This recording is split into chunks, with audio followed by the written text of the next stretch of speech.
The 1970s brought us some of the most iconic music, but for these 7 musicians, the price of fame was too high. Get ready to uncover the heart-wrenching tales of 7 forgotten stars whose lives ended in tragedy. 7. Karen Carpenter. Just when you thought you knew everything about Karen Carpenter, there's a chilling twist in her story that will leave you speechless. Stay tuned to uncover the heartbreaking truth behind her untimely demise. Karen Carpenter's velvet voice charmed millions in the 70s, but behind the wholesome image, she was in turmoil. Desperate to look slim on stage, and above all, desperate to please the domineering mother who preferred her brother, she became the first celebrity victim of anorexia. The Carpenters were one of the biggest-selling American musical acts of all time. Between 1970 and 1984, brother and sister Richard and Karen Carpenter had 17 top 20 hits, including Goodbye to Love, Yesterday Once More, Close to You, and Rainy Days and Mondays. They notched up 10 gold singles, 9 gold albums, 1 multi-platinum album, and 3 Grammy Awards. Karen's velvety voice and Richard's airy melodies and meticulously crafted arrangements stood in direct contrast to the louder, wilder rock dominating the rest of the charts at the time. Yet they became immensely popular, selling more than 100 million records.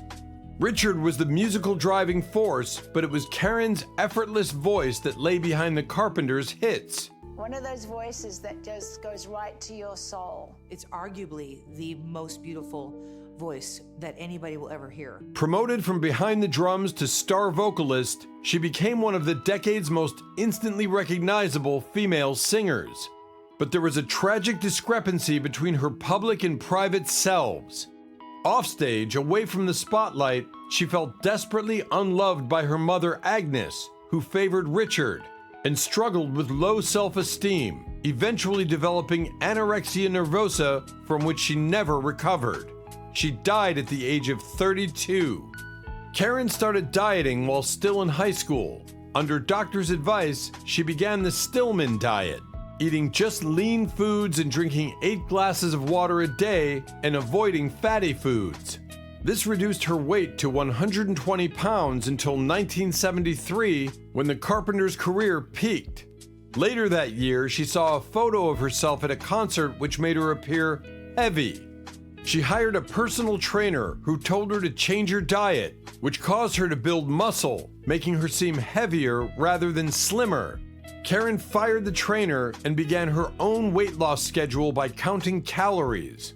She soon lost about 20 pounds and hoped to lose more. Her eating habits saw her getting food off her plate by offering it to others. By 1975, her weight was just 67 pounds. Some fans had noticed and wrote to the pair to ask what may be wrong. She refused to publicly say she was ill, and in 1981, she said she was just pooped. Richard later said he and his parents didn't know how to help her.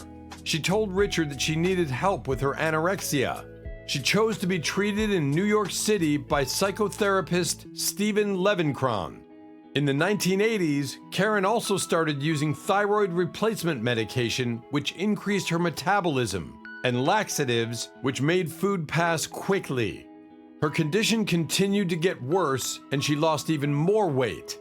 In September 1982, she was taken to Lenox Hospital in New York, where she was placed on an intravenous drip.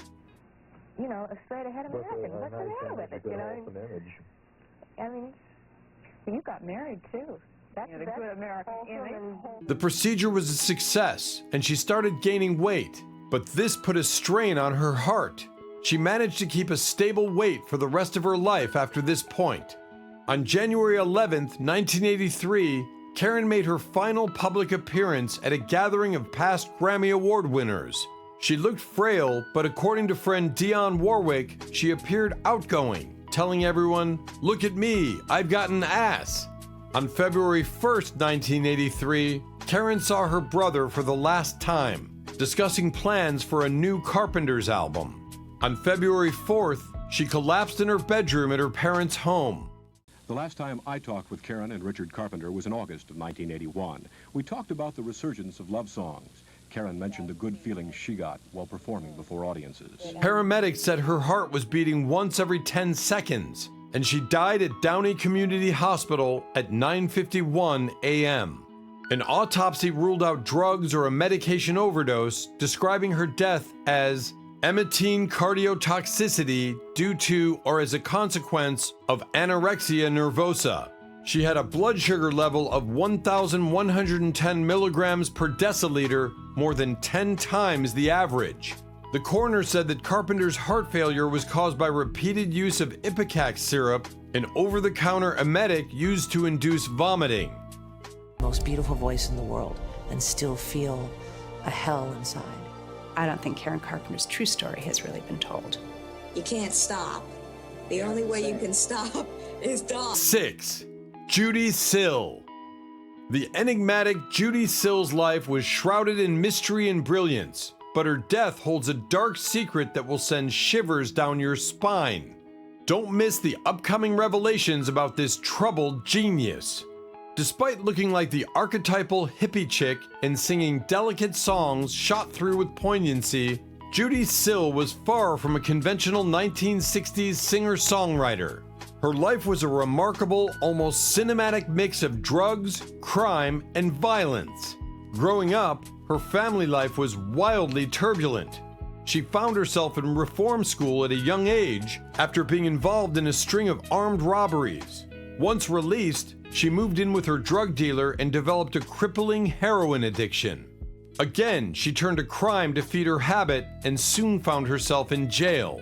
She vowed to clean up and focus on music once released, and her talent was soon spotted and promoted. It's funny actually how some performances really stand out in the memory, and one of the people I vividly remember meeting for the first time while I was doing the program was Judy Sill. She toured with Crosby, Stills and Nash and released 2 critically acclaimed albums in the early 1970s. Even though these records developed a devoted following from fans, they sold poorly and Sill was soon dropped from her label. The combination of this dent to her confidence, a car accident, and subsequent struggle with chronic pain drove her back to drugs, and she died in 1979 of either an accidental overdose or suicide. She was so obscure at the time of her death that no obituaries were printed. In recent years, the astounding craft of her songs has attracted a new generation of fans. The first time I heard a Judy Sill song was on a Joni Mitchell radio streaming station. Ironically, her record label, who were unsure of how to promote her, presented her to the public as an American version of the Canadian musician. Being female singer-songwriters was their only shared quality. Sill's music was completely different from not only Mitchell's, but that of her fellow musicians of the early 1970s. Very engaging, easy to like, had an unusual story. And so she played a few bars of one of the songs, might have been Lady O, I'm not sure. And before she finished, he said that. Although Judy Sill's work is hard to categorize, the primary themes in her songs are that of religion and the occult. There is debate as to whether her music is Christian, as she utilizes Christian imagery and symbols. However, they are not used in an overtly religious manner, and instead bring a peaceful and encompassing spiritual aura to the songs. Sill's great gift is that even with lush chamber orchestras or dense vocal harmonies backing her, the songs still feel intimate. Her voice, through all her work, is inescapable. A slow Southern California drawl that places emphasis and importance on each syllable. Sill had a difficult childhood and young adulthood. Amid a home roiled by domestic violence, she attended reform school and spent time in prison. During this time, she started to struggle with heroin addiction and resorted to prostitution to support her habit. In the midst of one of her jail stints, she decided to commit herself to music. Shortly after her release from incarceration, she became the first artist signed to David Geffen's Asylum Records in 1971. He said, "What do you want to do?" And I said, "I want to be a big star." And he said, "How big a star do you want to be?" And I said, "How big can I be? How big is it possible to be?" I told him I wanted to be a bigger star than has ever been before.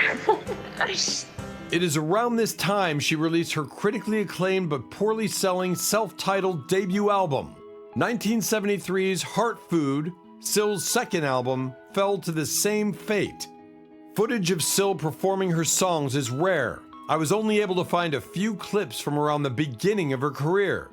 She was recording a third album shortly after being dropped from Geffen Records when she died from a drug overdose at the age of 35. She had faded into obscurity enough that when she died, no obituary was published, and for multiple years some of her friends were unaware she had died. Despite such a tragic ending for a young talent, public consciousness has thankfully given Syl newfound recognition. Those demos for a third album, recorded at former Monkey Michael Nesmith's home studio, were released in 2005 and became the first Syl release in 32 years with Dreams Come True. Most recently, the 2022 documentary Lost Angel, The Genius of Judy Syl, explores her life and music's impact into the present day. Her influence, however small in her lifetime, will continue as more listeners discover the work of this hidden genius. Show me how to fly. 5. Arthur Russell. Arthur Russell's music touched souls, but his life was filled with untold struggles and a shocking end. Prepare to delve into the haunting details that paint a different picture of this musical maverick. Some musicians create with laser-sharp focus, honing their craft until it reaches perfection. With others, their genius lies in collaboration and developing a wide range of influences into something totally unique. Arthur Russell took his classical musician training and created thrilling, entirely individual dance and disco music, getting there via the ports of the avant-garde, minimalism, jazz, and punk rock. After playing alongside poet Allen Ginsberg in the early 1970s, Russell moved to New York and threw himself into the avant-garde music scene, outraging purists with his devotion to any musical style that moved him. He collaborated and released music with a baffling array of bands and under a wide range of monikers. The only album under his own name was 1986's World of Echo, but he appeared on scores of other releases. Diagnosed with HIV, which eventually led to throat cancer, Russell continued to create and innovate up until his death in 1992. Documentaries, books, and compilations gathering together his disparate releases have led to his enduring legacy. In Oskaloosa, Iowa, a town constructed of a richly colored local brick, the native son Arthur Russell is not particularly well known. Arthur was creating a kind of utopia. There was a compulsion to keep remaking this world, and this world was very, very complicated. The cellist and composer who released only one full solo album, World of Echo, during his short lifetime grew up here. In the 1950s and 60s, acne-scarred and painfully shy. From a table of elderly men at Oskaloosa's Smoky Row Cafe, the name today garners only vague recollections. The Russell Boy, they call him, or Charlie Russell. He walked Market Street with his cello, and then at 16, he ran away, eventually settling in New York to make his music. Hearing Russell's name mentioned, a green-haired 20-year-old barista lights up and offers directions to his childhood home. Among certain people, Russell acts as kind of a passcode. Name him and other rabid fans, usually young, will appear and begin to call out the names of the songs that changed their lives. What's It Like? Being It? Wild Combination. Charles Arthur Russell Jr. was an American cellist, composer, producer, singer, and musician from Iowa, whose work spanned a disparate range of styles. After studying contemporary composition and Indian classical music in California, Russell relocated to New York City in the mid-1970s, where he became involved with both Lower Manhattan's avant-garde community and the city's burgeoning disco scene. His eclectic music was often marked by adventurous production choices and his distinctive voice.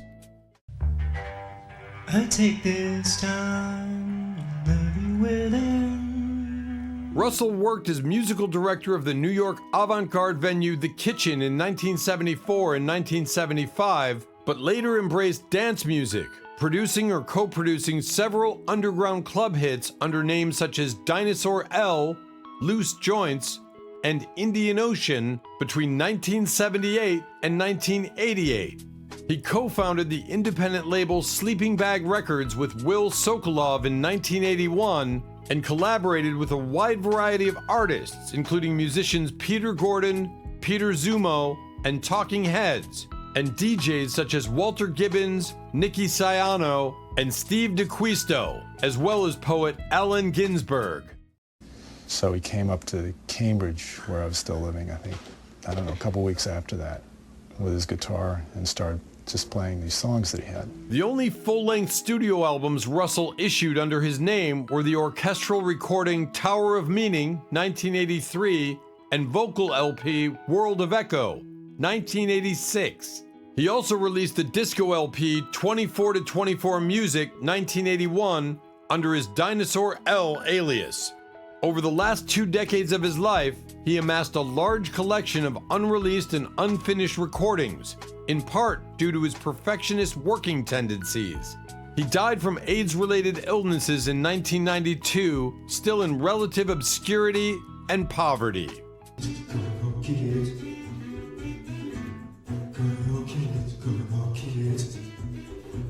4. Nick Drake. Nick Drake's melancholic melodies captivated hearts, yet his life's conclusion remains a mystery that defies explanation. Stay tuned as we uncover the eerie circumstances surrounding the final chapter of this beloved artist. In all areas of the arts, books, films, music, and more, there are those figures whose lack of success is utterly baffling. Artists who created brilliant, life-changing work that is entirely ignored at its time. One of the most grievous examples of this has to be Nick Drake. Drake is now, more than 40 years after his death, arguably more famous than he ever was. You can hear his music everywhere, his voice instantly recognizable, but his entire career was a struggle. He was the most incredible musician, writing things in 5/4 and listening to Joao Gilberto and Miles Davis and Django Reinhardt. During his lifetime, the 3 albums he made, all filled with gorgeous acoustic folk classics, sold in the low thousands. Since the brilliance of his music has been identified and reissues have been released, he has sold in his millions. Starting in 1969, when he created his first album while still studying at Cambridge University, Drake was never a conventional pop star. Painfully shy and famously withdrawn, he rarely did interviews and gradually decreased his number of live appearances until he stopped altogether. A lack of commercial success and growing mental health problems eventually led to his retirement from music. He died in 1974 from an overdose of antidepressants. Today, Nick Drake would have been 76, but the only thing about Drake that reached maturity was his music. He died at age 26. His legacy is secure nowadays, and Drake is considered one of the greatest singer-songwriters of the 1970s. But during his lifetime, few paid much attention to this troubled, introspective young man. It's a dream, really, to have a great song, a singer who does it like that on the first take. Almost nobody bought his albums back then. There are no film clips of him in concert because he rarely performed. One press interview has survived, and it doesn't say much. But the music says a whole lot.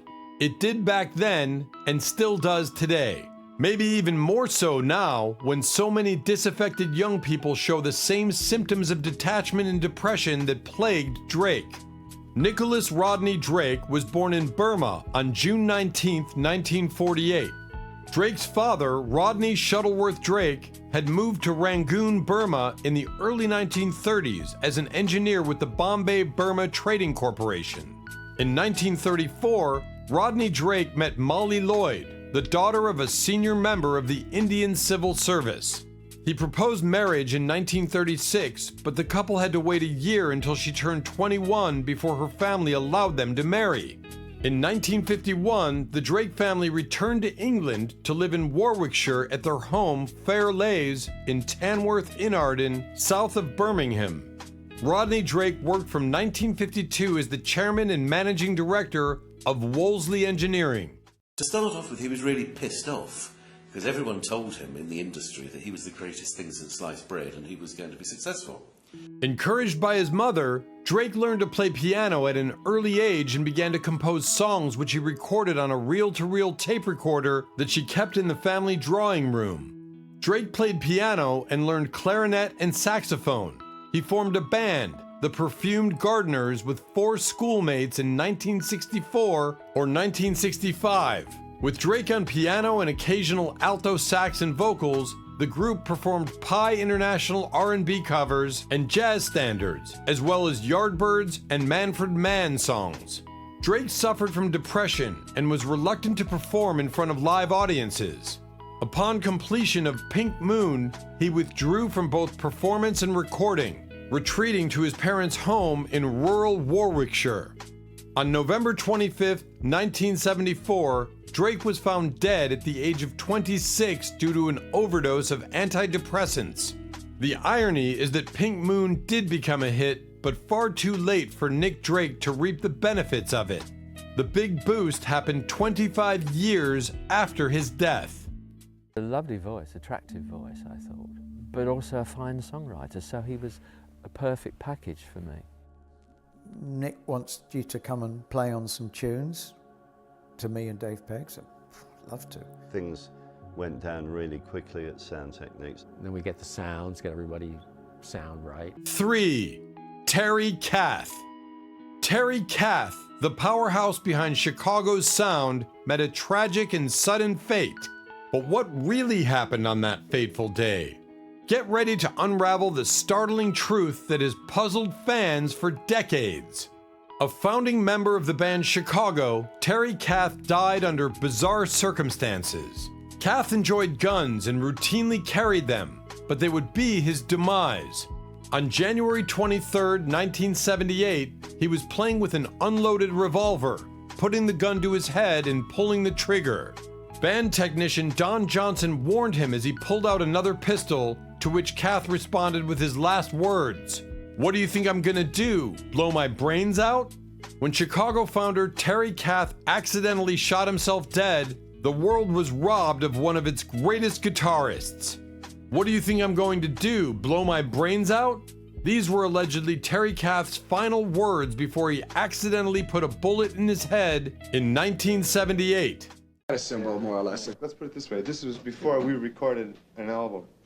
And we went to New York. And we used to go, because everybody wanted to, meet some chicks. It was never meant to end like this. A fatal gunshot wound.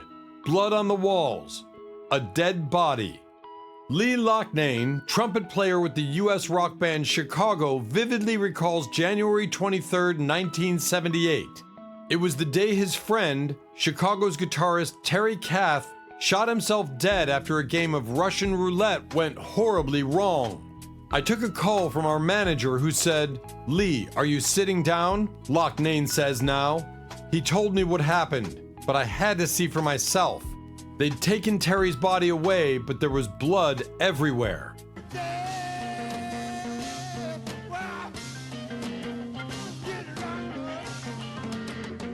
Terry Kath was just a week shy of his 32nd birthday when he accidentally killed himself. A singer, songwriter, and wildly adventurous guitar player, Kath was the bedrock of Chicago, the daredevil group who had been meshing rock, jazz, and classical styles across 11 hit albums since 1969. Prior to his death, though, Kath's love of booze and cocaine was impacting on his talent and his judgment. Kath's accidental shooting was a tragic final act for a husband and father, and a musician once described by Jimi Hendrix as better than me. Chicago is still touring and making music. Their last album, Chicago 36, Now, was released in 2014, but the memory of Terry Kath is in danger of fading with each passing year, which is why in 2012, Kath's daughter, Los Angeles club DJ Michelle Sinclair, decided to try to make a crowd-funded documentary about him. The result of her work, Searching for Terry, Discovering a Guitar Legend, was released in 2016.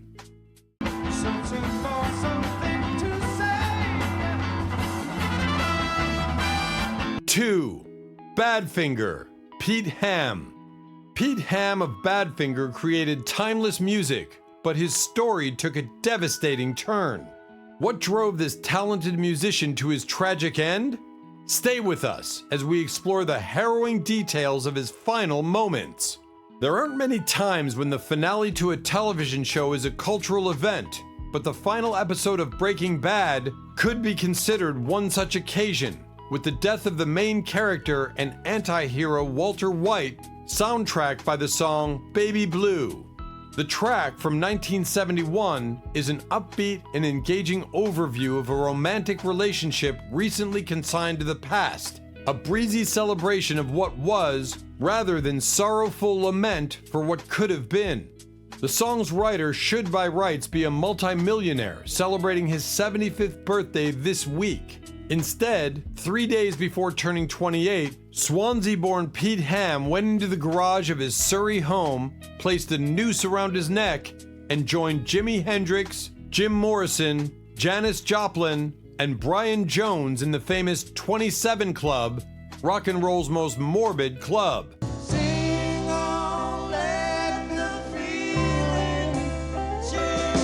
Ham also co-wrote Without You, a massive hit in 1972 for Harry Nilsson and again in 1994 for Mariah Carey. Paul McCartney described it as the killer song of all time, but in April 1975, penniless and feeling trapped by the insidious mechanisms of the music industry, one of Wales' most talented songwriters and the man whose punchy melodic songs arguably invented a new subgenre which became known as power pop, could tragically only see one way out.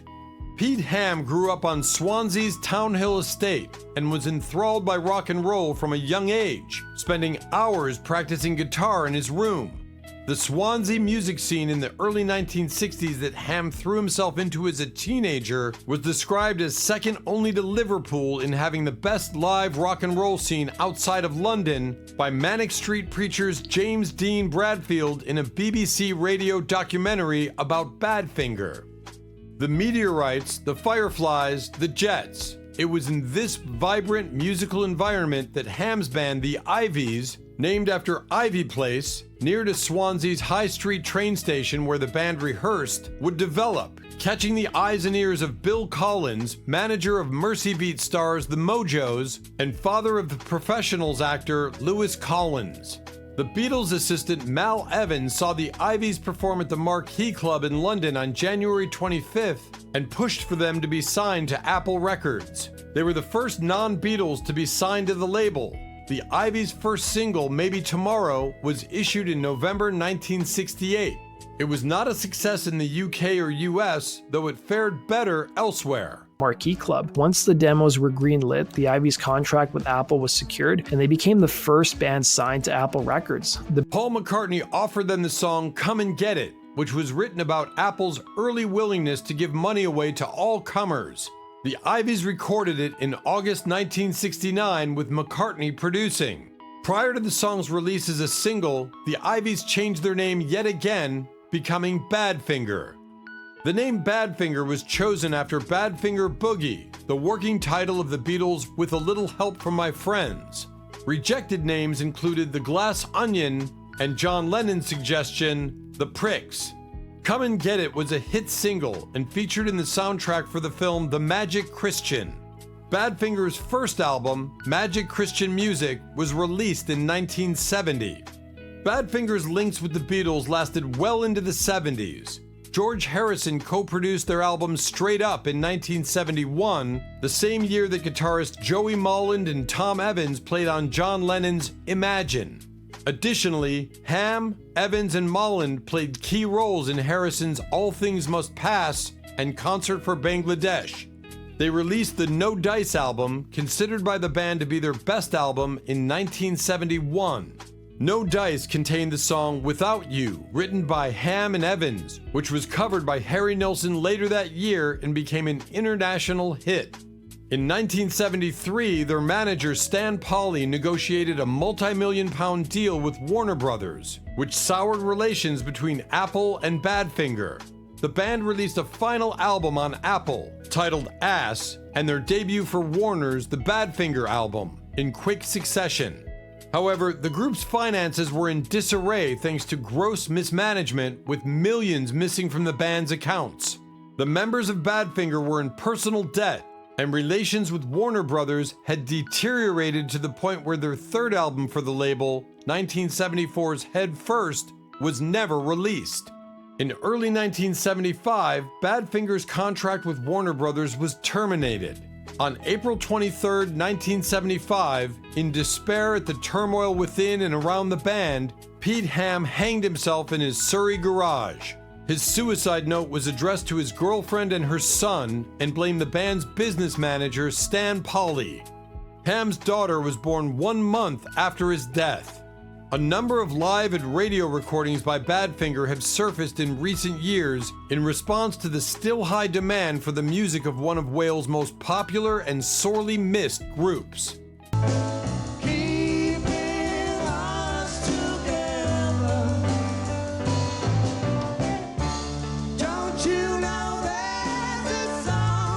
One, Lynyrd Skynyrd. Lynyrd Skynyrd's legacy was forever altered by a catastrophic event that stunned the world. The story behind their tragic plane crash is filled with haunting details you won't believe. Prepare for a deep dive into this unforgettable tragedy. One of the most devastating incidents in the history of rock music occurred: the Lynyrd Skynyrd plane crash.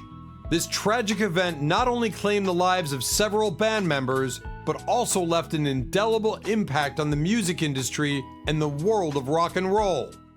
Things were going wrong with the plane a little bit. Nothing serious, but enough to notice it wasn't flying top notch, you know. Lynyrd Skynyrd founding member Ronnie Van Zant, guitarist and vocalist Steve Gaines, backing vocalist Cassie Gaines, Steve's older sister, assistant road manager Dean Kilpatrick, Captain Walter McCreary, and First Officer William John Gray all died as a result of the crash, while 20 others survived. The tragedy abruptly halted Lynyrd Skynyrd's career until Van Zant's brother Johnny reformed the band 10 years later.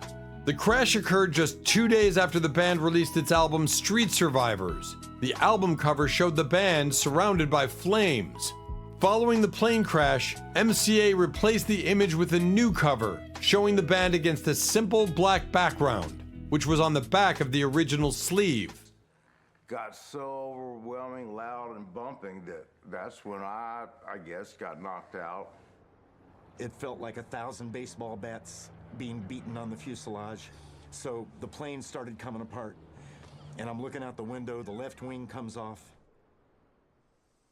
I woke up on the ground, I thought a plane door was on me because I couldn't move and get up.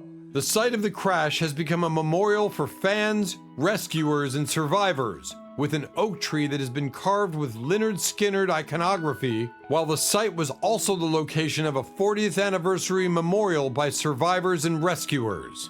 The Lynyrd Skynyrd plane crash sent shockwaves throughout the music industry. It served as a stark reminder of the unexpected risks involved in the pursuit of music. It also had a lasting impact on the rock and roll genre. The band's music, characterized by their distinctive southern rock sound, resonated with audiences around the world. The loss of such talented musicians was a significant blow to the genre, leaving a void that could never truly be filled. Thursday, October 20th. A twin-engine Convair 240 with the name Lynyrd Skynyrd painted on the side is 580 miles out of Greenville, South Carolina, bound for Baton Rouge. The 24 passengers aboard are heading for a concert date Friday night. They're relaxing. Some are playing poker. Most musicians, at a certain point, will sit down and they'll say, you know, is our time coming? I mean, when you fly 200 and 300 airplanes a year. Thanks for watching. If you enjoyed this video, hit like and subscribe. Don't forget to check out our other videos for more amazing stories. See you next time.